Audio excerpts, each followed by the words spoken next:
Hi, everyone, and welcome to another Headline Books Christmas Extravaganza session. Today we are chatting all things children's books, and we have three amazing Headline Books children's book authors joining us this afternoon.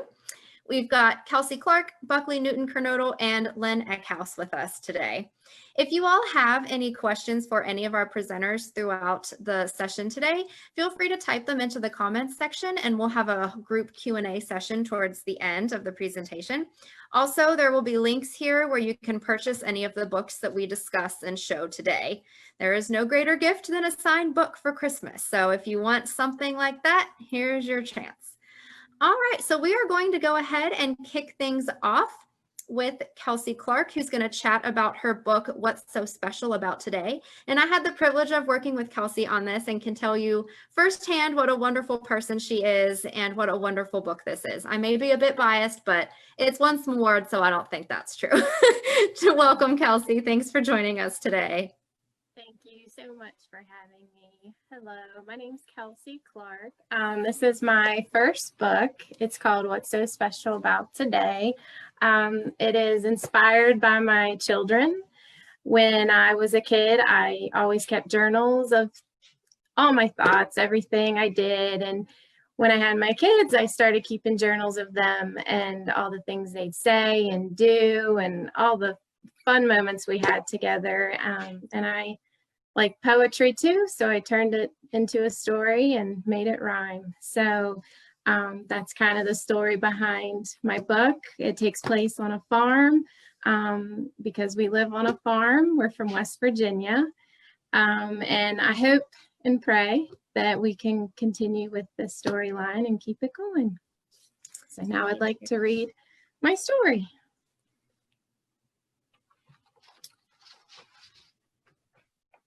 All right, what's so special about today?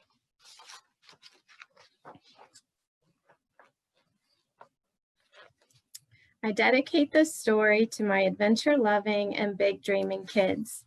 You both are my inspiration to live the best life that I can. Thank you for all the big and little moments you give me. I am so blessed to be your mom. Love, Mom. The early morning greets me. The sunshine fills my eyes. It's a new day, Mom says, our own beautiful prize. What do you mean, I ask? What is so special about today? It's another day of life, she whispers, as the wind chimes loudly play. Why is that special, I wonder? She gives me a little wink. You, my dear boy, are much luckier than you think. Mind your manners, she says, as she drops me off at school. Listen well and follow along, and mind your teacher's rules. Throughout the day, my mind runs wild.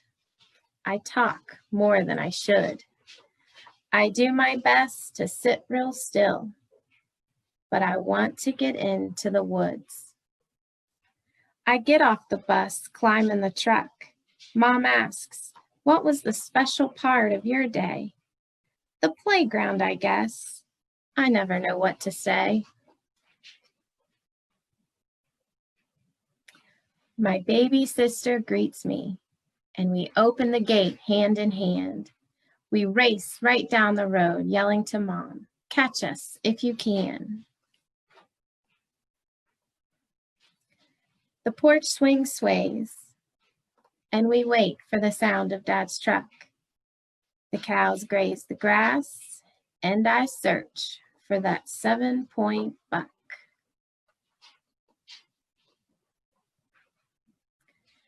Mom, what was special about your day, I ask, as we sit and swing on the porch. My time with you, she replies, for our lives are quick and short. I ponder that thought and I wonder again, what is that supposed to mean? I think of Sunday school.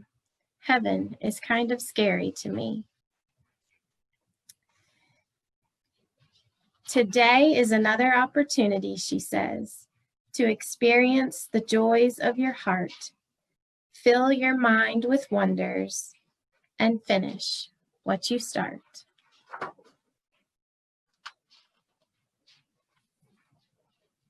This life that you have is a blessing. I ask, what does that word mean? Well, your clothes cover you up, your shoes fit just right, your belly is full, and you have a pillow at night.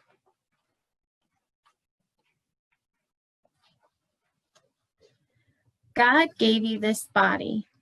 He gave you these capable hands to do his purpose, his work, for his people and his land.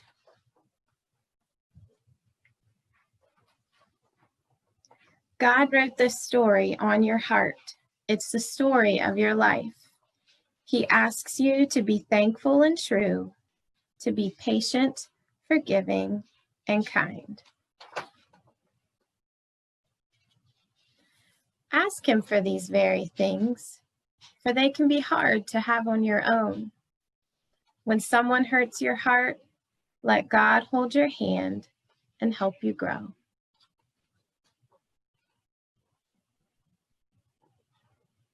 It's up to you to live this way, to give him of yourself every day. Daddy home, Sis interrupts as she stumbles, making her way. What is heaven like, I ask? She sweetly smiles and says, a special place full of love. Now bow your head to pray. Mommy, I think I finally know what's so special about today. It's God's gift of love for us that never goes away.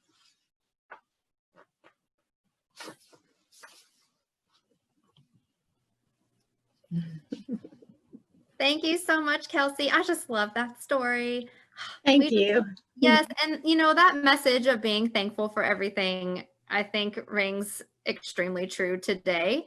Not only in light of Thanksgiving is upon us, but in light of our current situation around the world. So absolutely. I think this story is it's timely all the time, but I feel like right now it's especially true that we really should be thankful for these little things. And reading that story was just a nice little light at the end of 2020 here. And it's a good message for all ages. I got that so. Right. Well, thank you so much, Kelsey. Thank you. Again, yes, for anyone watching, if you'd like to get a copy of Kelsey's book, the link is here in the comments under the video. Next up is another author that I have had the privilege of working with, Buckley Newton Kernodle. We met and became fast friends while we worked together. And again, another super special lady with a wonderful story to share. So welcome, Buckley. Hey, thanks. I'm so glad to be here. It's good to see everyone. Yes, in some form or capacity, we are here being seen. Right. I at least get to see your beautiful face, Ashley. Oh. That's good. This is crazy. Yes, it is. But that's why we have these wonderful stories to share, to kind of distract us from what's going on. Yes, I agree. I welcome the distractions every day, whether I want them or not, they're there. So absolutely. So we are actually going to be talking about the third book in your series today that just came out. Would you like to give us a little bit of background on this one and then we'll share? I would love to. Thank you for asking. Yeah. Okay, so it began with this book, I Would Love You Even If You Were a Pickle. And this title is inspired from my son, who was 5 at the time. He's 9 now, but he broke a lamp and he felt really bad about it. And he came up to me and said, "Mommy, I'm so sorry. Will you forgive me?" And I said, "Of course, honey. I love you no matter what." And then he said, "Well, I would love you even if you were a pickle." And for most of my life, I always wanted to write a book, but I never knew where to begin, if I wanted a novel or a children's book or what. And once he said that, I knew. God spoke to me and said, "This is the book you need to write." So it took me one night to write it, and I did. It came to me so quickly and easily, and it was like God said, here you go. So it's pretty cool how that happened. So yes, the first book is between mother and son. Miller is the little boy and I'm the pickle.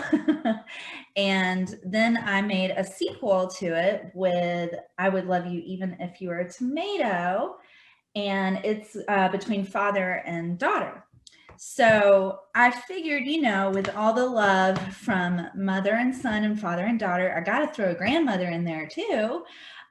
So I came up with the new one, I Would Love You Even If You Burn the Christmas Turkey.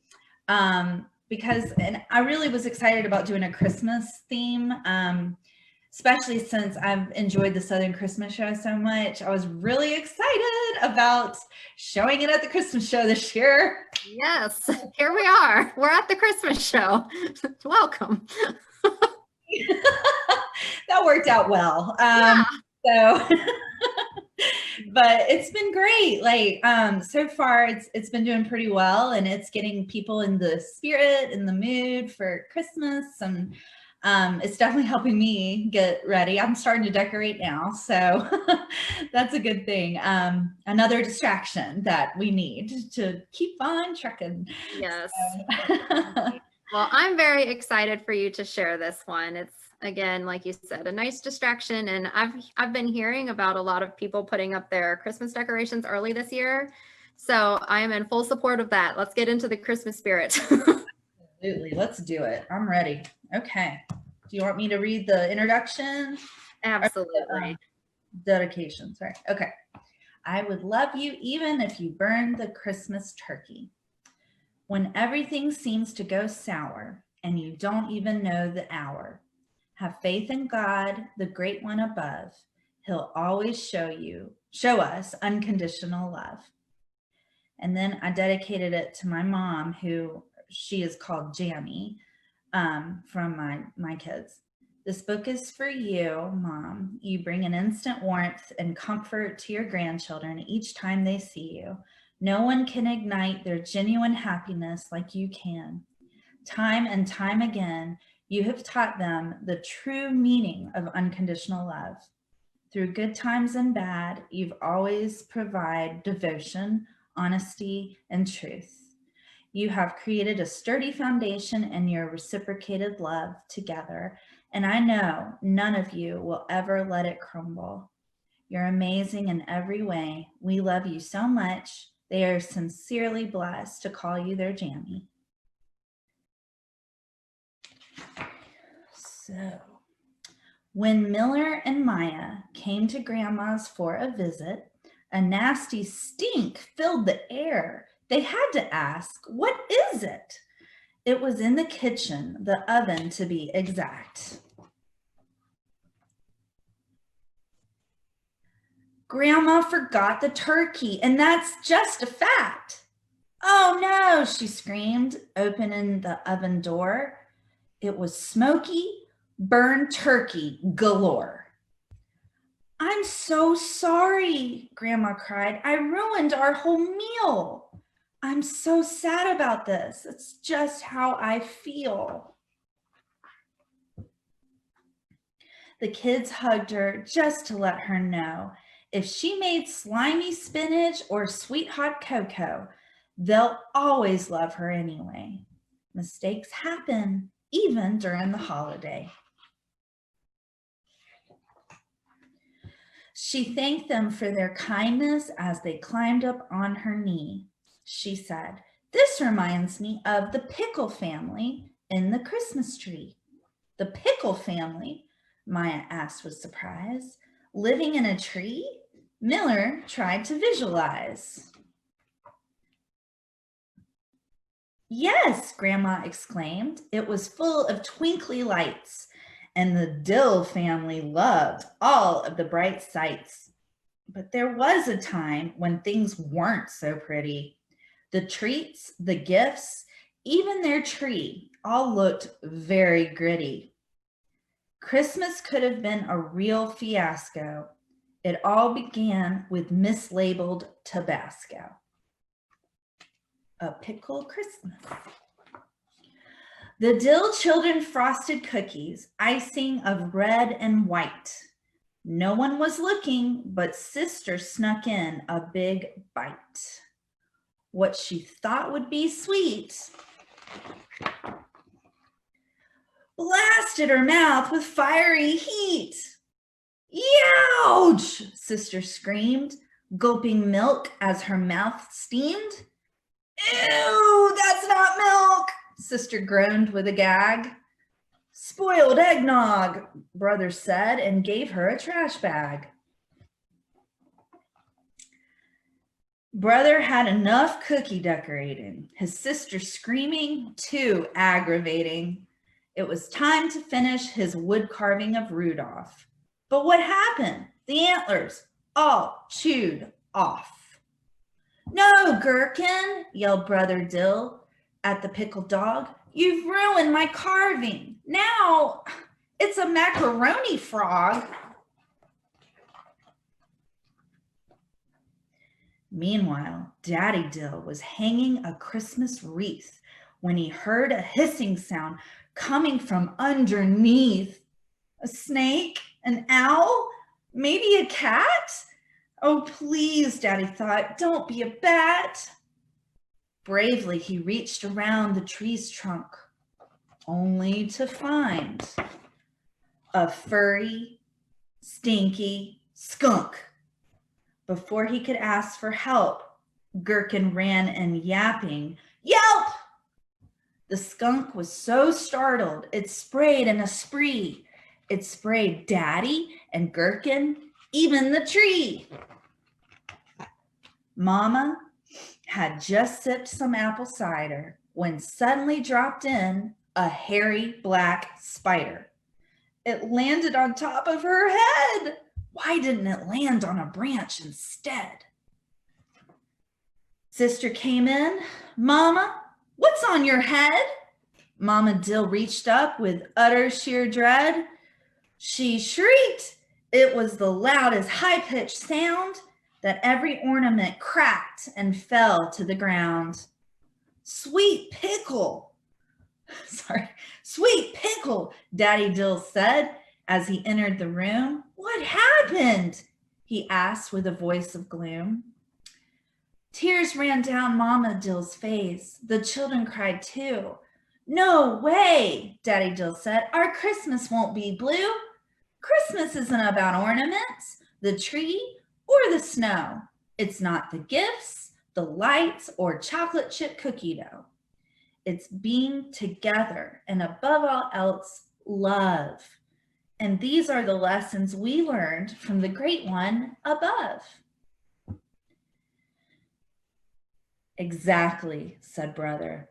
Even with the chaos and messes, love always wins because God's there to bless us.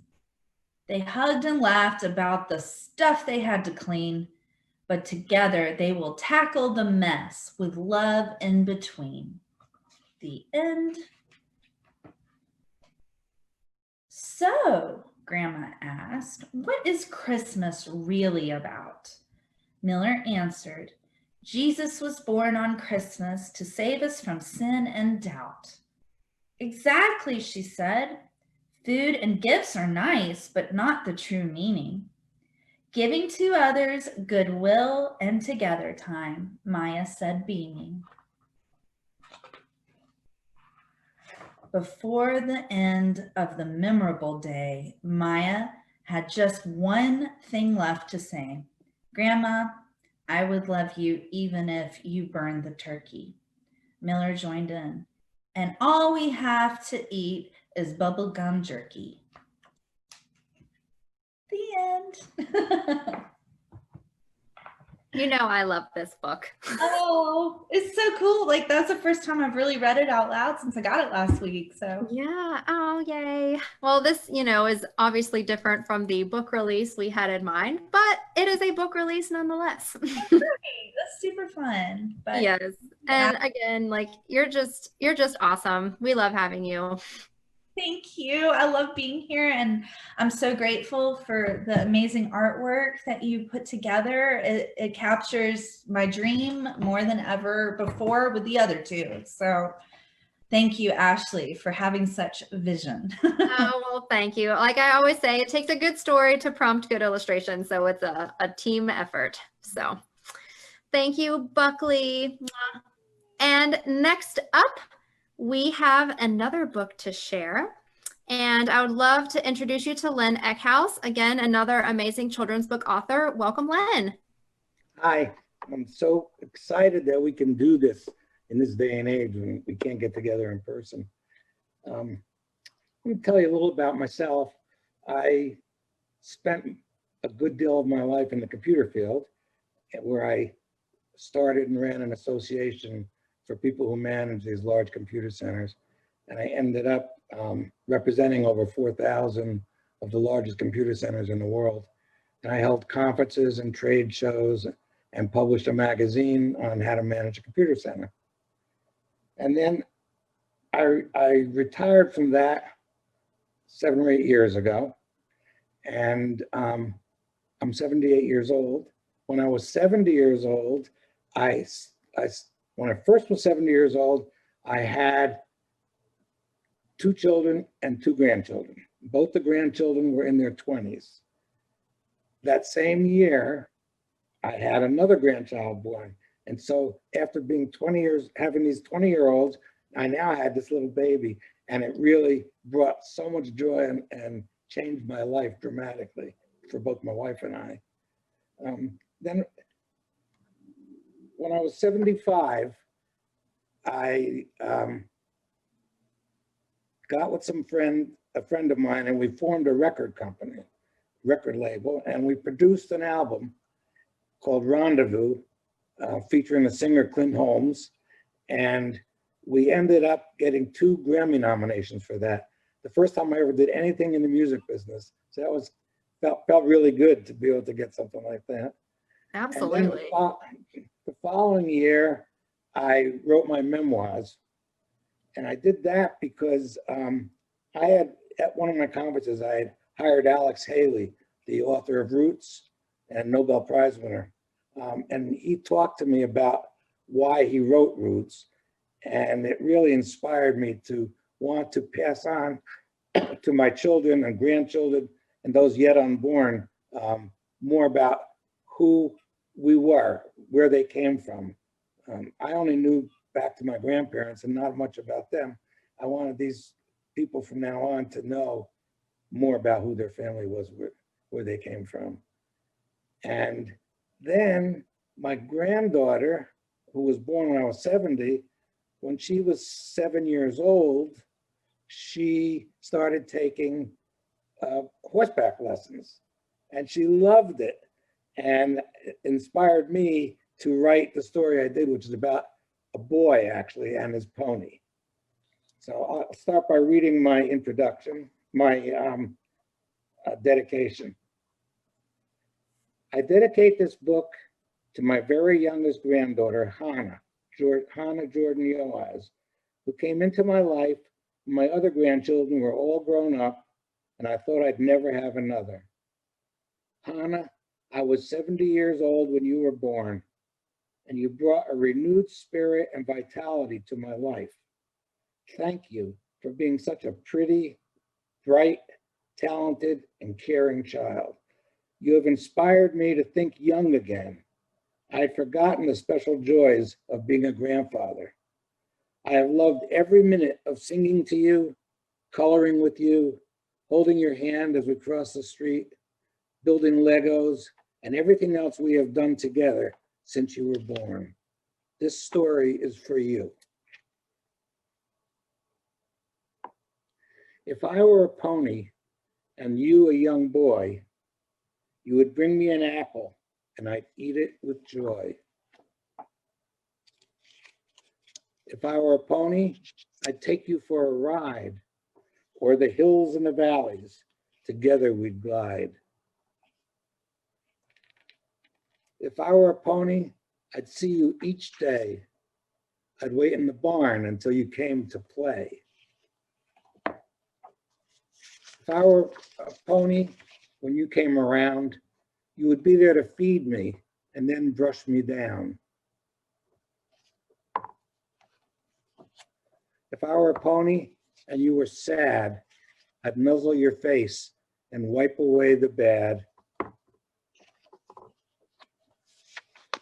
If I were a pony, you would bring your best friend, and together we'd ride to the rainbow's end. If I were a pony and you a young man, you would share all of your dreams. You would tell me your plans. If I were a pony and you a grown man, you'd still come for a ride like when we began. If I were a pony and too old to ride, when you came to visit, I'd have tears in my eyes. If I were a pony, when my days were near done, I'd remember the rides we took in the sun.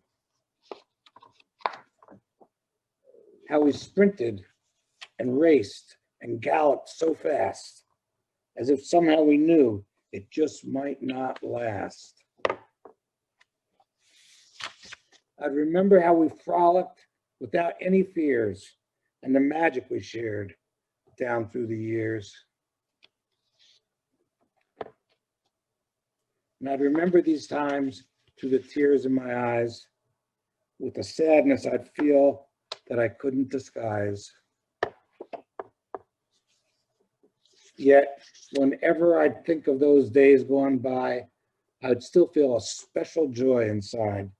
For if I were a pony, I'd be the happiest pony there ever was. The end. Another amazing story. That was so touching, and I'm sure that your granddaughter loves it. And how special to have a grandpa who's an author. That's so cool. My granddaughter actually hasn't seen it yet. She's coming to visit for Thanksgiving, and that's when I will show her the book, and she knows nothing about it. Ah, well, she has a fabulous surprise. Oh, that's so great. Well, we really appreciate you sharing such a personal story with us and with the world. And again, for any of you watching right now, if you would like to purchase any of these books that we have discussed today, the links are here in the comments. And I have a question here that I'd like to ask as we end our presentation. You know, 2020 obviously has brought us some ups and downs, and I would love to hear about the positive experiences that you all have had during the pandemic, because, you know, this is a time for us to grow, to reflect, and be creative. So if you have any positive experiences that you'd like to share, Lynn, we can start with you since you were just speaking. I will tell you one, and I've said this over and over again. You know, my background is that I met my wife when we were 12 years old, and we got married when we were 19. And yesterday, November 16th, was the 61st anniversary of our first date. And I've always said that since this coronavirus has started, that there's nothing bad at all in being stuck at home with my wife. I love her so. That is so nice. I hope that she is listening. That is great. And again, a really positive way of looking at our situation right now is, you know, it's the time that we get to be with our loved ones. I know that I got married just over a year and a half ago. And so my husband and I joke that what a better way to test out a new marriage is to be quarantined with each other for 9 months straight. So far, so good. So I hope that we are in your same position several years into the future. That is wonderful to hear and very inspiring. So let's go to Buckley. What about you? Give us a positive experience from the pandemic. Right now, it's hearing Leonard's amazing story. That was incredible. I have all the feels right now, Leonard. I'm just saying, like your book the fact that you're 78 years old and you just wrote your book and you've done as much as you've had. I'm sure you've had a wonderful life, and now you're here at this point and you're doing this. Like, I'm just so inspired by you. This is Thank you so much. Thank Seriously, you. I'm definitely buying your book. Good. Good. The link's in the comments, so you're good to go. Make it out to Miller and Maya, okay? You got it. Oh, great. Thank you, Buckley. I loved your book, Kelsey. It's so touching, and I'm just honored to be in this position with all of you. Really, I'm grateful that I'm even here and talking with y'all. So thank you for this experience, whether we're stuck in COVID situations or not. I am so grateful that we are here. Like your book said, Kelsey, what's so special about today? We have a roof over our heads and we have hands that work, and we can still make the best of things. I choose to be grateful. I do not want to be cynical. So I'm gonna go that route and thank God every day that we're still here. So Yes. That's the only way to approach it. Yes, we should all thank God for many, many things right now, and that is one of them. Kelsey, what about you? Some positive experience from the pandemic? I would say it most certainly is not having to rush. I know as a mom, we are so like hustle and bustle, get here, do this, be here at this time, make dinner, clean house. There's just always something. And this has really allowed us to slow down and not have to run with the kids and have them 500 places at once. And we've been able to reconnect to some degree, been able to be home and kind of take a step back in time. Really, my husband and I've really tried to teach them new things and just try to just connect better as a family. So we've really tried to take advantage of the moments, and we've enjoyed it to a degree. We miss everyone terribly. We miss our norm, but at the same time, I've been very grateful to be able to spend more time with the kids and him. That's wonderful. Yeah. Yes. Like everything, I'm a firm believer that everything happens for a reason. So, there's lots to learn. Well, again, for all of you listening, we have been chatting with 3 amazing Headline Books children's book authors. The links for all of their books are here in the comments section. If you think of questions later on for any of our presenters that you didn't get a chance to put into the comments during the presentation, feel free to put them in after the fact. We will be checking these videos periodically. Also, if you weren't able to join us right at the beginning and you just caught the end of our presentation here, you can watch the replay here on our Facebook pages or on the Zoom Into Books YouTube channel. We will be posting all of the videos from our Christmas extravaganza there beginning on December 1st. So be sure to subscribe so that you can get notified when we do post our new videos. And we, from Headline Books, would like to wish all of our presenters here and all of you watching and listening a happy and safe holiday season. And do check back with us because we have content streaming the rest of this week through Saturday, several times a day. And it's not just children's book authors. We have middle grade presentations, we have novelists, we have workshops, everything. So there's something for everyone at the Headline Books Christmas extravaganza. So thank you all so much for joining us today. It's great to see you. And we have a cameo from Maya. Oh, we have to go back to Buckley so Maya can say hi. Oh, yay. Oh, thank you for joining us, Maya. Maya is Buckley's daughter, and she was pregnant with her during the creation of the first book. So she has kind of been there through it all with us and is much as of a Headline Books author as everybody here. So again, we thank you all so much for joining us, and we'll see you at the next presentation. Thank you so much.